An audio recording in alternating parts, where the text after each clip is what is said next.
congregation, and I've been here since 2006, working in the justice offices.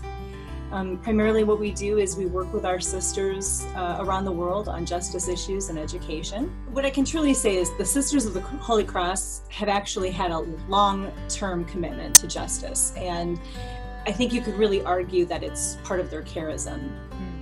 And that goes back all the way to really the 60s, when there were a lot of social justice movements sort of happening around the world organically. And at that time, our sisters in Brazil were really dealing with the aftermath of the dictatorship in Brazil. Because of that dictatorship, people were being, what they would say is disappeared and murdered. And our sisters, at great personal risk to themselves, took a stand to protect people and safeguard people. And when they did that, they then came back to the congregation and said, this is something we really need to embrace. This is something we need to make part of who we are and everything that we do. And so that really got it started. In 1991, the Congregation Justice Committee was born. And in around 1996, the Congregation Justice Office followed, basically to help facilitate our sisters' work and also, again, provide education and resources. So we were just kind of quietly here.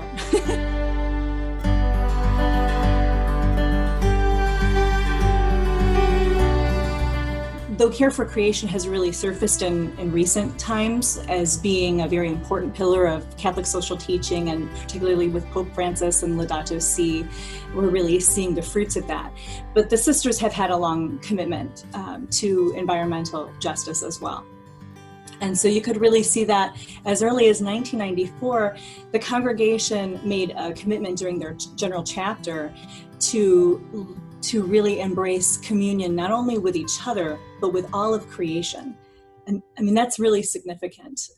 And then in that same year, they approved a corporate stand on land use and reform, which again articulated this need to protect and preserve God's creation, not only for humans, but for all species. And that's really beautiful. And again, 10 years later, when they recognized the right to water, they recognize the right, again, not only to human beings, and especially those who are most vulnerable, but to all of Earth's creation. So that is something that really is deeply embodied in our work. And some form of that articulation has happened in every corporate stance since then, because we recognize that whether you're concerned about migration or human trafficking or nonviolence, we are rooted in place, we are rooted in creation, and we have to protect that. In 2009, the congregation, as part of the family of Holy Cross, co-signed the Statement on Climate Change.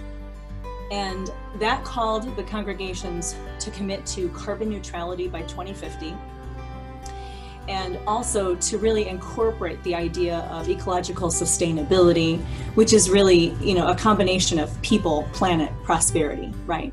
It's a broad concept. But to really incorporate that idea in all of the congregational activity and planning. So that also is a big part of what we do. When the sisters decided that they wanted to come up with a way to really implement this statement, they began to look at the fact, for example, that as an international community, travel is a necessary thing. And we have to stay connected to each other. And at the same time, we recognize that travel has a significant environmental impact. So what to do about that? So at that time, the leadership, the general administration, determined that what we could do is really calculate the amount of travel that we're doing and look at what's the environmental cost of that. And then let's set that money aside into a fund and use that to encourage sustainable development, to encourage renewable energies, to give our sisters some funds for these very, very important projects. And so that's exactly what they did. Then with those funds, what we're able to do is each spring, sisters and sponsored ministries are able to apply for monies to do projects like install solar power in schools, convents. We've also had, in many of our public health centers in the world, we've introduced solar refrigeration solar freezers, that kind of a thing. And also things like simple things like rain tanks, so that we're not using fuel generated pumps, for example.